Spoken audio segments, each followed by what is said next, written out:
हिमाचल प्रदेश मंडी सांसद तथा बॉलीवुड अभिनेत्री कंगना राणावत वर्तमान तांकर एक बयान को नहीं विवाद देखा देछि। हिमाचल प्रदेश रे निशा द्रव्य प्रसंग में कंगना राणावत दाबी उपरे कड़ा प्रतिक्रिया दैछंती पंजाब आप मंत्री हरपाल चीमा।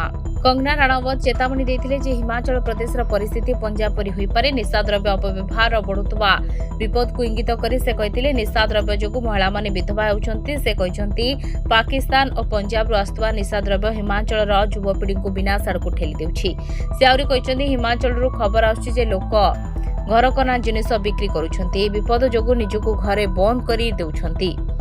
कंगना मंतव्य को विरोध करी मंत्री हरपाल चीमा कहते कंगना राणावत निजको नियंत्रण करबा उचित। से केवल हेडलाइन रे रहबा पई एपरि कथा कहंती। तांको पाखरे वास्तवतार विषय रे सठिक सूचना नाही। जदि तुलना करबा को पड़े तेबे प्रथमे तांको गुजरात भली राज्य गुड़िकर परिस्थिति देखिबा उचित जेउठा निशा निवारण समस्या बहुत गंभीर। गुजरात रो बंदर गुड़ी को निशा चोराचारण करा जाय।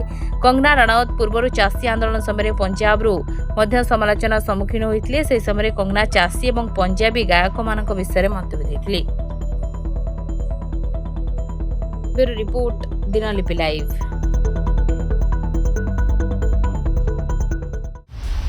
दिनलिपि लाइव को एबे ही लाइक शेयर सब्सक्राइब करंतु।